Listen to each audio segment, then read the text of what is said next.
because we were supposed to talk at Best Friends Forever, and Mother Nature had other plans. Hmm. For sure. Um, Um, yeah, it was hectic. And just to be honest, like coordinating at those things yeah, is always hectic. Like who from my band is around or like where am I gonna be? Especially that one was right. like, are we at the hotel around then? It's like hard to kind of know in advance like where I'm gonna be, Were you you guys know. there the whole weekend? We left the next morning. So yeah, Right. we got in the night before. I got in that morning actually. And Yeah. and then and then we played because I live in LA, so it's sort of easy for me. But and then so my guys got in the night before, and then we played, yeah, that night, and then we started like this little tour that took us up the West Coast. hmm And did you do it? You did a judge tour right after that, right? Yeah, October was like seriously like it all happened in October, which was fine. I knew it was Yeah. coming, but it was pretty wild. Like it was like the old me, like being on tour, like tour, like a lot of Right. stuff. But it was actually fun though, because the rival schools thing was right up the West Coast, and then I flew from Seattle down to San Diego and started with Judge, literally like the same, Yeah. like I stayed in one of the same hotels that I did a week earlier with rival school. So it was just, yeah, it was kind of Nice. funny. Sure. Yeah, and like you said, yeah, scheduling those things, I think on both ends is tough because it's like I'm trying to look at like the lineup and be like, all right, this person's only here this day and this person's here all weekend. And it's And yeah, to be honest, it's like, hard I to mean, I get don't it. know if, sometimes there's something to be said for being in person, but like these days, a lot of things can just be done, like this, like too, That's unless why I it's like, didn't worry about it, like I figured yeah, we could do this at some point. word. One thing I did actually notice on a aside is I think we actually worked together briefly. Where? That's wild. Havas. Ah, shit. Okay. Crazy. Briefly. What did you do there? I was at Havas, New York. I was a art director there. And I think we overlapped maybe like a year or something like that. Um, And I know that's your so I think your job was very in a different type of role for sure. yeah, I mean we could talk about it. Like like long story short was I grew up in New York and I moved and lived in New York and never thought I'd leave New York and eventually moved to LA because my friend offered me a job in advertising, hmm which was in LA. And it was cool. And my daughter was two, and it was like, wow, like I never had a real job before with like health insurance and like 401k. And it was kind of cool. And it really helped that my first experience in that really corporate world when one of my good friends was my boss. So like that made it easy. And it was fun. We were doing music and like brand partnerships and all that kind of Yeah. stuff. So but eventually, like, like any of those jobs, one day they're just like, you're fired. We fired a bunch of people. So I was like, shit, what do I do now? Yeah. And Jason Peterson, who's the chief creative officer at Mhm. Havas, who was a hardcore dude from Arizona, who I met in '88 when I was there with Youth of Today, his band Youth Under Control, which became Winds of Change. And then he basically kind of pivoted into, to agency creative world. But he brought me on. He was like, we want to do more music stuff. He's like, our music, it was interesting because he was like, basically music's an afterthought now. It's like when Yeah. all the money's spent, there's no more budget for music and people are just like licensing really just, hmm mediocre stuff. And so he's like, I really want to put music at the forefront. I think also because, as you know, like the parent company was Vivendi, which also owned Universal Music. So there Yep. was a lot of like pressure to, you know, connect and all that shit. And then he got fired, then I got fired. Yeah. Advertising is a wild time. It is. I mean, it's like now I'm back to kind of doing what I used to do, which are these Yeah. multiple hustles, which honestly, it's like the ultimate, not the ultimate job security, but it's a little bit more, if you have this web of like different, I mean, I play drums in like five or six bands right now that are Right. active, and I kind of I work for these two different in Revelation Records and Trust Records and do like marketing, hmm and whatever merch and just like a bunch of different things for them. But it's fun and it's diverse. So yeah, so if one of them disappears, For sure. the And world. I mean, you've been in how many bands do you think you've been in over the years? Like 30 maybe, Yeah. like 30. I mean, some were just like filling in. I mean, if you count like everything, like, I played drums on a Limp Bizkit record as like a Right. hired gun, and like I played one show with Patti Smith, which was really bugged out, filling in. Who I'm But actually seeing next week. okay, cool. Yeah, Yeah. like Does she have a book out or something? I feel like I've been seeing her a lot. She might, yeah. Yeah. Yeah, I think she's doing a little tour. Yeah, But like a lot of like I've been more of a monogamous band dude. I like the idea of like you and your brothers and you kind of all like either, sink together or swim together. yeah, So I've been, I don't know, in like 15, 20 of those, I guess, or right. something. Yeah, you Yeah. see, like, seems like you do stuff with Walter pretty frequently, and just you have your kind of people that you like to just make music with. Yeah, I think it's a little bit the nature of the instrument, like drums, like people just need Hmm. drummers. And then there's hardcore too, which was just like, I mean, you even see it now with young bands. Like I'll meet a young band, I'm like, you guys are awesome. And they're like, oh yeah, like, well, my other band, and like this dude's other band, and it's like this guy's other band. Like you just sort of do, I guess maybe other genres do it too, but hardcore, we were doing projects. We were like, Mike Judge played drums for Youth Today. He left to sing for Judge, and then we just wanted to do Project X, and then it was like Hmm. this. It was like all you know, just we were all just doing stuff for a couple years there. Like, Yeah. So being in so many different projects and like even, Rival Schools definitely has more of like a maybe a more poppier flair than your other projects, but do you find it hard to kind of switch gears between bands? uh, I mean, back then it was all like a natural evolution, and Yeah. you kind of see it today with bands where it's like, yeah, you just you're like you learn how to play your instrument, and you're young and you're pissed or excited, and therefore you're playing this like real fast kind of Yeah. heavy shit because that's just where you're at. Then maybe you learn your instrument a little bit better. You want to start writing about some deeper lyrics. You fall in love or whatever. You get your heart broken, whatever it may be. And then you kind of, for us, it was like the post-hardcore scene with like Quicksand and like ultimately Rival Schools and but like yeah, Into Another. And there was just like in New York, there was a bunch of post-hardcore this scene, which was really cool. And yeah, I mean like Texas The Reason and all Hmm. I guess like emo and all that kind of stuff that came from it. But now I'm able to switch gears because I'm just like I'm kind of like a fan of all of it. Like I love my Right. bands, and so they're just like my little babies that I love, and so I'm able to just be like, yeah, like cool. Like I know what this is like. I know what Right. Youth Today world is like, and I know what Rival Schools needs, and so it's fun. It's I've been in, when I was like in Civ in the 90s, like for 4 or 5 years, like we just toured and we just did Civ and we played that one record and Yeah. that's kind of what you did, which was fun. But I really prefer like, I mean, right now I'm in a sweet spot of being able to play in these different bands that Right. I'm a fan, like, again, I'm a fan. The songs are great. Like I get to play 7 Seconds, I get to play in Judge, I get to play in Youth Today, I get to play in Shelter, I get to play in Rival Schools, It's my, crazy too yeah. because you get like different fans coming out for different bands, and it's just Different like, fans, but also there is like a connection. There's yeah, like in the same way that I evolved, like our fans evolved like in the same sure, sort of way. Like I think Walter's a good example of that, where I feel like people have just been on the Walter ride of like, right, yeah, Gorilla Biscuits, like Quicksand, Rival Schools, Solar Record, this, like, and it's yeah, sometimes it is the same people and sometimes, yeah.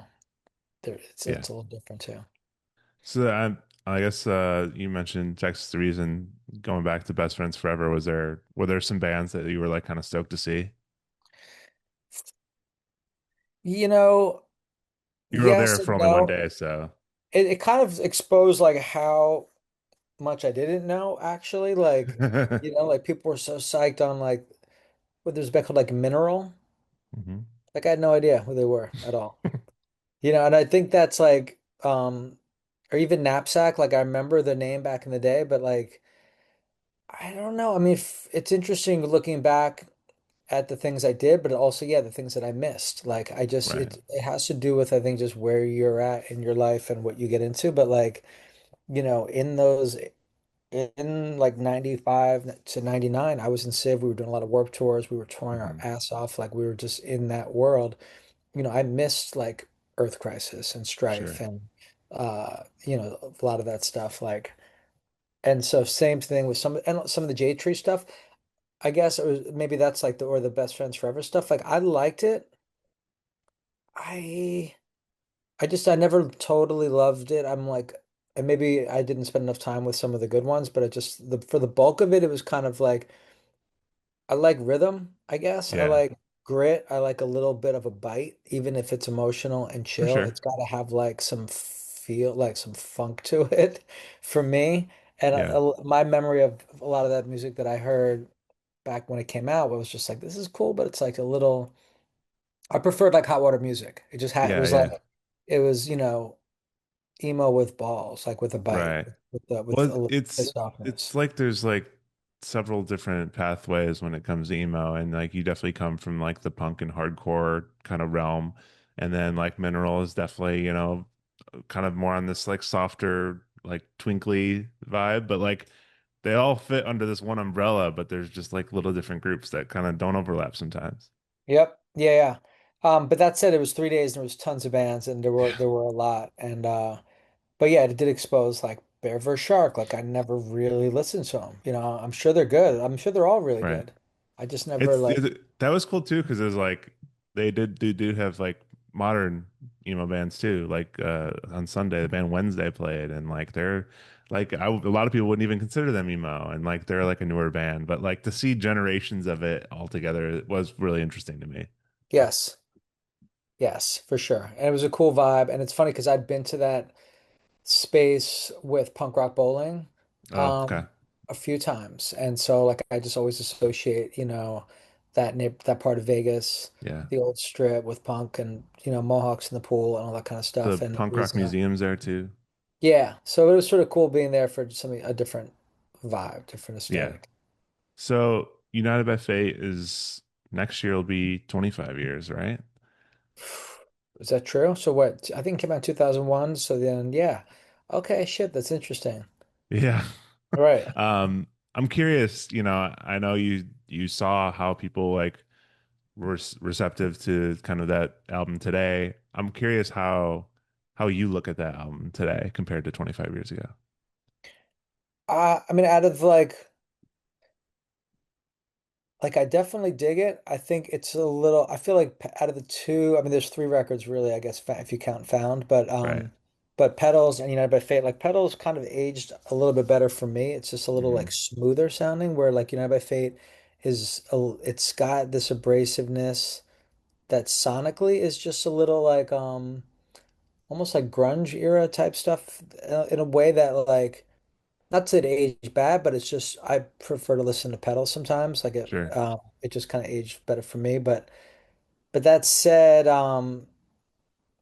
United by Fate, it's cool. Like it captured the time and those songs.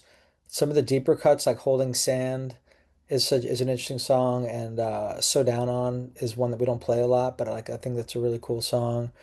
Um, and it was just like for us that that kind of had our bigger song, like, Use for Glue, like really was like a single for us in the Right. UK, and same thing with Good Things. And so that, it's cool, especially when play in the UK, like that just showed that how, yeah, 25 years later, like the Mhm. effect that some of those songs kind of still have. And it's cool. It's, Yeah. Rival Schools is a special band. We talk about playing new music and we have some ideas and we've jammed and it's just more about finding the time to do it. But I feel like we are at a point where like it would be really cool to put out some new stuff because Yeah. we have some good ideas and we want to do it. But I think we pretty much, what you made United by Fate, and then 10 years later is Pedals, and then 10 years later it's like now. So so it's time. Yeah, you almost have to like, plan it out and like be like, all right, we're gonna do it because everyone's got busy lives. Yeah. Yeah, but it's been it's fun how you could just revisit these things and Run for Cover, the label was really cool. They reached Hmm. out and they were able to do that like kind of, deluxe booklet thing, which was really cool. And we released like You Should Have Hung Out was a B-side that we never released that we recorded with pedals that came out. And then there's Cool. like an acoustic thing that Walter did of Holding Sand, which came out. So it was like, oh, we also got put out some other unreleased B-sides, which we always like. Sorry, I could just keep going about Rival Schools for a second, Absolutely. but in the very beginning of Rival Schools, like before United by Fate came out, it was almost like another band for that first year. Like we Oh, had this song Bells, Get Centered, On Vacations, On Contraire, Daydream. like we had a bunch of songs which were all really cool. Um, and we played around, played brownies and stuff. But then we, quickly hooked up with producer and United by Fate happened, which is cool. But it's an interesting so so yeah, I think recently we released some of those early kind of unreleased songs, which Yeah, is a fun side of the band, which I like, which we never yeah, we don't really play those songs and we've evolved a lot from that, but it's yeah, like the first song we ever released was Accept a Compliment, which was on some um compilation that our label put out or something and sure. it was cool. Do you feel like those like early kind of explorations like ended up feeling like way different from where you ended up on United by Fate? A little bit Yeah. more um yeah, like I guess yeah, a little more like the reggae elements that Cash brought to it and the psychedelic stuff that Ian brought to it and like and that we all just did. It was a little just a little more garage in a cool Sure. way, like garage band, like less not like the app, whatever the garage band is, but like a bit Yeah. being in a garage. Like we would rehearse at Ian's house in Brooklyn and record in his living room sometimes. Mhm. Um, we did a split with Jonah Matranga, Rival Oh yeah. Schools United by One Line Drawing. I've had him on the podcast too. He's a Celtics Yeah. guy. Yes. Oh, yeah. And there's that song "Where I'm From," which is also like kind of what I'm talking about, like the early, like it's like Yeah. almost a country song. So whereas United by Fate was a little more, uh, I guess like alternative rock, Hmm. grunge or something like, cool, but Yeah, just that early stuff was different, a little more stripped for down. sure. I'm curious, is there anything you're listening to yourself today? I saw that you emailed me yesterday to give me a heads up about that, and I was like, oh no, man, that question's rough because I always, I know uh, based on what you're talking about the festival, it's like a lot of people are like, shit, I don't really listen to current I stuff. know. I go and wait. I make an effort sometimes to listen to new stuff. I guess Viagra Boys is kind of like a lame answer, but I can't even say I really listen to them. I just like dabble with them a little bit. They're Sure. good for sure. Um, and then I try to push myself to like get into some new hardcore bands, kind of like really, maybe for Revelation or whatever. And there is like the Sissy Boys are cool, and this band Pseudo Youth that we're actually Okay. I think we're gonna do an EP on Rev with them. They're really cool. Uh, but I'm gonna think about this one still. It's All right. tough with music. Like I've been listening to NTS radio at home, Sure. but then, it's just putting on like genres and letting it go. It really Yeah. kind of sucks compared to like how, hence my, I guess, lack of being able to pinpoint something. But like, yeah, back then when you buy a record and really kind of know it. How do you listen to music today? I have Sonos, which someone kind of gifted me, which is really nice, like when I Yeah. first moved to LA. But that said, it's like, yeah, you're in this weird app, and so it's kind of like it's a little tricky. I will say this, my favorite stuff, and I've kind of felt this way for a while. I really appreciate a good radio show. Hmm. So on Saturdays, um, WKCR FM out of Columbia University, New York, 89.9. I stream that. They've got this reggae show called Footsteps of Reggae. Oh, And then cool. there's a show called Across 110th Street, which is like funk and soul. So I like that a lot. Nice. And then I like the so yeah, it's just like following like yeah, Deacon Strange is the DJ there. So like I'll listen to Cool. some of his saved, up like on SoundCloud or what's the other one? Mix the blue one. Mix something or other. Um I forgot the name of that app, but like I'll listen to his shows or Ayana Heaven is her name. She's like a reggae DJ. So Okay. I just like radio shows, or like Sure. old East Village Radio, New York had some good shows that like I'll Yeah. come through sometimes. I feel like sometimes like with the way music is kind of served up today, it's like movies too, where it's like you get this decision paralysis where it's like, can someone just kind of put something on and I can let you know if I like it or not? Like Yeah. it's kind of hard to decide when there's literally millions of bands out there. Yeah. And we'll do, actually one of the ideas was so for Revelation and also for Trust Records, this is other label I help with it. But basically, we have a playlist series, so with guests. So Yeah, sometimes I'll just put those on because they're sort of interesting. Like sure. Keith Morris from Circle Jerks did one for Trust. That's pretty cool. Cool. Um, Usually we'll discover some stuff I wasn't hip to Yeah. through the net. So this might be a tough one, but that's something I do as well. Is I with every guest, I'm kind of building this ongoing playlist of like song recommendations. Do you have a song you'd like to maybe add to the playlist? Could be old, it could be new, it could be anything. Right, right. Man, this is like the on the spot thing. I need to give people Uh, more warning. yeah, yeah, no, you did good. Cowgirl in the Sand, Neil Young. Okay, yeah, I just put that on a playlist that I have just like a mix kind of thing. That's a classic. awesome, yeah, Uh, that works. okay, so there you go. That's my contribution. Love that. Um, and obviously, a big part of the reason I want you on here is you're a basketball fan. Yes, yes. Um, I guess in kind of bridging this gap is do you find like on tour are there moments where like music and basketball have overlapped? Do you meet people on tour who are basketball fans and you kind of bond over that or anything?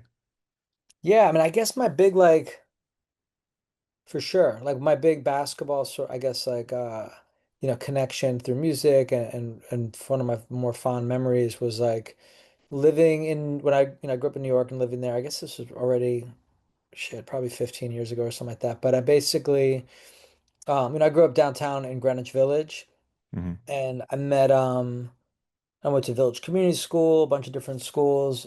But one, I knew Ricky Powell from around New York, and he was just like, "Hey, why don't you come to PS 41 and play basketball, with us or whatever?" And I was like, "Sure." And I was just a casual basketball player. I love the Knicks, but I didn't really play a lot. Played a Yeah. little bit in school when I was younger, but like, just never took it that seriously. I never developed a shot, but I have a lot of like a lot of hustle. Like I'm like the Yeah. guy that's gonna bug the shit out of you and like steal the ball and block it and like, you know, this and that. But anyway, so we go to this game, and sure enough, it's the Beastie Boys run this game, and it's Adam Yauch and Adam Horowitz that basically rent out this gym, and a lot of the players are kids from downtown, from Manhattan, and also kind of people from their camp a little bit. But so it was really cool because it was just like a lot of old Greenwich Village heads that were like maybe my age or a little bit older. So it was like we would just go and play and then like talk about just like normal life stuff, but occasionally like music things would pop up or like other, like Q-Tip would show up sometimes, Hmm. or like I think the drummer for Coldplay showed up sometimes. So there was this like music, connection. And I remember, I've told this story before, but like one day Adam Yauch was like, he's like, "Hey man," he's like, "Do you know any drummers who can play like Brazilian music?" And I was like, yeah. It's like there's this guy named Daduka who like I knew was like a big session guy who's like a Okay. serious drummer. And my dad is a drummer. My dad knew him, so I was like, I knew I could get his information. And I was like, but what do you want? He's like, I just want like a bossa nova beat, like someone could play bossa nova. And I was like, well, to be honest, like my dad can do that. Like he's really good. He's grew up playing jazz and he got into Brazilian music and he plays a lot of samba and bossa nova and stuff like that. So anyway, so my dad and I went down to the studio on Mott Street. My dad ended up playing drums on this song that I'm gonna look up right now because this is crazy. I cannot remember it. That's But insane though. it's on Hella Nasty and the and he was credited. It's called I Don't Know, which maybe if I'm allowed to take my song back, because Cowgirl in the Sand is great, but maybe just to tie it into this, Get that personal podcast connection. story, Yeah. let's do I Don't Know with my dad, Richard Siegler on drums. It's off the Beastie Boys album, Hella Nasty. That is Um, amazing. but he's credited on the back as Richard, Sammy's dad, Siegler. And he was all pissed off at me. He's like, "What is this shit, man? Sammy's dad, blah, blah, blah." But that was a time where like, that game was Tuesdays, Saturdays, and for a little bit also Thursdays. So like 3 days a week, I would see these dudes more than I would see like, a lot of my good friends and my family. And we would play ball and we would talk about music. And it was like, that lasted for maybe 7 years or something. And Yeah. so there was really, really cool. And there were some special, music moments within that. I remember getting this drum program Reason, and I wasn't a real computer music guy, but like Hmm. when that came out, I got it and I was like, holy shit, this is wild. I can like program beats. I'd never knew how to do this before. It's amazing. And you can put in like synths and all this stuff. And I remember talking to Adam Horowitz, and I was like, is this thing real? Like, feel like I'm doing it. You know, is this like a Yeah. real thing? He's like, yeah. He goes, dude. He goes, our new record. He's like, I did it all on Reason, or a lot of it on Reason, or something. Yeah. So it was just little moments like that of were really special. Or actually, James Murphy played with us, so that was an interesting Whoa. one too, because James was like, I remember I didn't really know him, and he said he worked at City Gardens in New Jersey, which was a hardcore club that we used to play a lot. But I remember he was like, "Yeah, I got this record label, and I'm kind of starting a band." And I was like, "Oh, interesting." And he wasn't a great basketball player, nice dude, but I feel like that's the often the case yeah. But I remember he musicians was like playing talking about like basketball. quantizing like hi-hats, and we were just talking about that, and then next thing you know, LCD sound system happens, and he's doing it. But he was Yeah. so it was a really cool, special like basketball life music I thing. feel like New York, when it comes to like basketball culture, is like no other place on earth. Like, there's such a community there, and it's like there's different variations of that community throughout the whole city. It's awesome. Yeah, I mean, yeah, when I moved to LA, I got kind of asked to play in this one run, and it was I mean, guys, it happens everywhere, but there was just guys taking it way too serious. The next Yeah. thing you get injured, and it's like, this is no fun, man. This Well, it's from what I've gathered too, is like LA is the other city that has that sort of musician basketball thing. It's just like such a different version of it. But I've talked to people who like, yeah, we have an all kind of musicians run that we do on weekends and stuff. And yeah, yeah, it's so cool that it's funny that like people want to play basketball, but they want to still stick with like, kind of the like-minded people to do it. yeah, yeah. I mean, even like just thinking basketball stuff growing up, my friend lived in Kips Bay, which was like on 30th Street Hmm. off First Avenue, and it was like these two buildings, and they had a little basketball court there. Um, and so we would shoot around a lot and play there and stuff. And then, but the dude, Ira Burkow was his name, Okay. who was like a sports writer maybe for like the Post, I want to say, or the Daily News. And so he would play with us. He was like a grown man. But like I remember one time I had the ball and like he was trying to like swat it out of my hands and he just smacked me in the face, like total, by accident. Yeah, sure.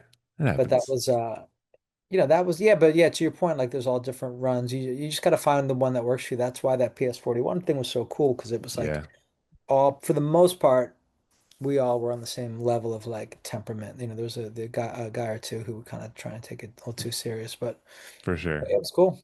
Yeah, last time I visited New York, I lived there for like 4 years. When I worked at Havas a little bit. Um, I lived there for 4 years and then I moved back, but I try and visit all the time. And last time I was there, I randomly discovered there was a basketball tournament. It was a charity tournament called Ball for Art, which was really Cool. cool. It's like it's all the people playing were like artists, musicians, all from New York. And it was a charity thing, and it was like a 3-on-3 tournament, and it was just like one of the coolest things I've seen, and it's like Hmm. such a random thing to just stumble upon. Yeah. No, it's a cool sport. I mean, I'm like kind of I don't like I'm kind of bumming now a little bit because it's like it's so hard. I find myself being less into it. I mean, I don't play as much and also watching it like the time commitment, but even I don't know if the game has changed much. Like you hear about it changing, or like when I mean, last year was fun that I think like Yeah, the Thunder winning and like having some of these like not the obvious teams in it. That's always fun. But even right now, like with TV, it's screwed up. Like, how do you?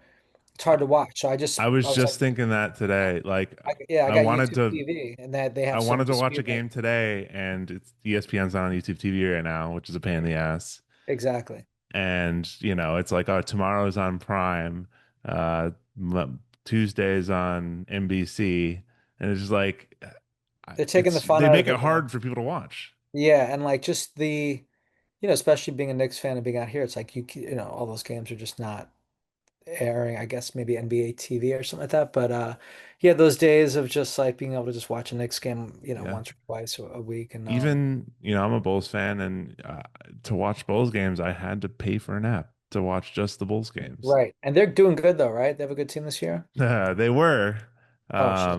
and I I know better. So like they started off 6-1, but now I think the last I checked, they were losing to the Pistons, so they might be 6-5. Right. Okay.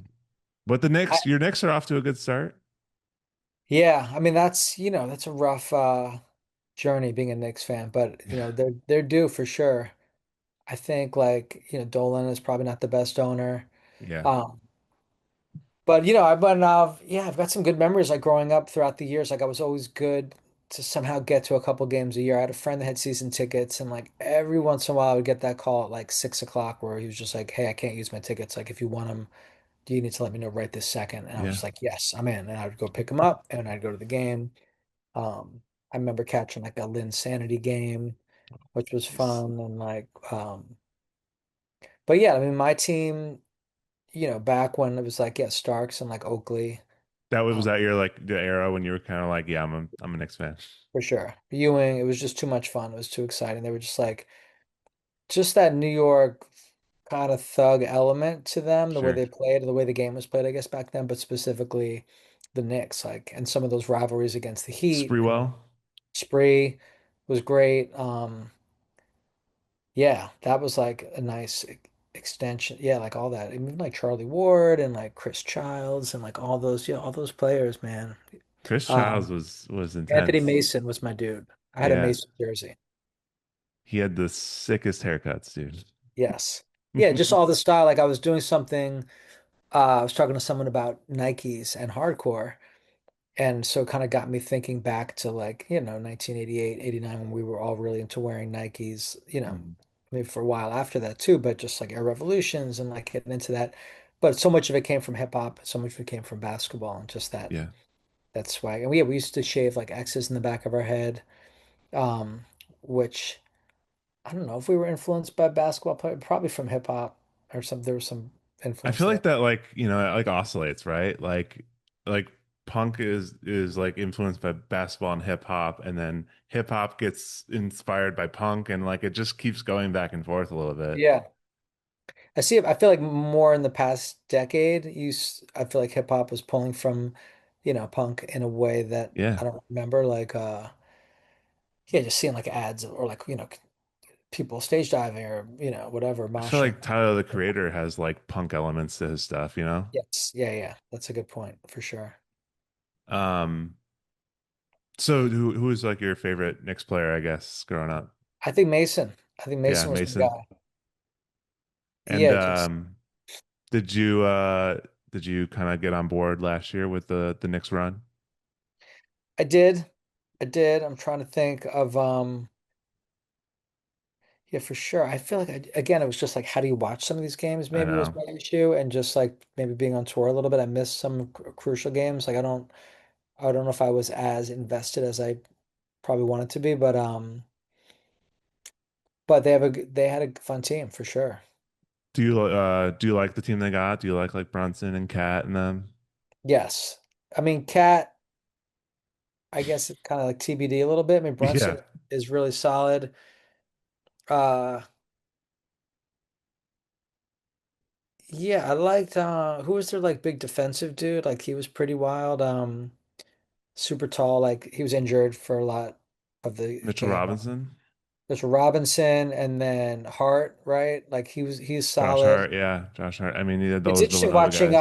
Harkenstein or whatever, Harkenstein who plays with the Thunder now. Yeah, Like just when I mean, I'm sure all teams feel this way when you give up someone and then you're like they're playing really good on some other team. Like, we had that with Alex Caruso. yeah, yeah, totally. Exactly. It's Um, tough, but that's why the Thunder won a championship because they went out and and were got you those a guys. Bulls fan growing up? Or were you just like a Jordan, like let's go. That's fun Yeah, with I mean, like a lot of people, growing up, like kind of like I grew up in the '90s, and a lot of people were like, doesn't matter where you lived because Jordan was popular. You liked Jordan because of that. But like growing up in Chicago, it's like, oh, you have to love the Bulls. It's like there's like it's all that going on. It's such like a cultural thing. Yeah. So yeah, that's like immediately I was obsessed with like the Bulls, and it's been a ever since that it's been an ebbing relationship, because like you're not a fan of Dolan. I am not very much not a fan of Reinsdorf. So it's a tough Yeah, experience when they want to do just good enough. I'm just thinking of other basketball moments. I had a friend, this kid that lived next to me when I lived on McDougal Street, and I just met him, and he knew like Chaka from Burn. He was sort of like into hardcore, but then I found out that he had a fanzine that he did, and he Mhm. was when the Nets were still in New Jersey. It was a fanzine about hardcore and basketball, and he was able to get a press pass to the Nets games in New Jersey Yeah, off this hardcore fanzine. that's awesome. Yeah. I I actually it's somewhere behind me right now, but I actually just received a fanzine this year from Andrew Dost, who's played in a couple bands. He was in the like Anathallo and Fun, and he has his own band now. But like, he made a little fanzine and he sent it to me, and people still do it. Like combine that kind of combination. There's also a guy who goes by Young Jesus. He's from Chicago, and he used to do one as well. He got really into like almost like the reality TV aspect of basketball and like the storylines, and like he turned that Uh-huh. into a zine.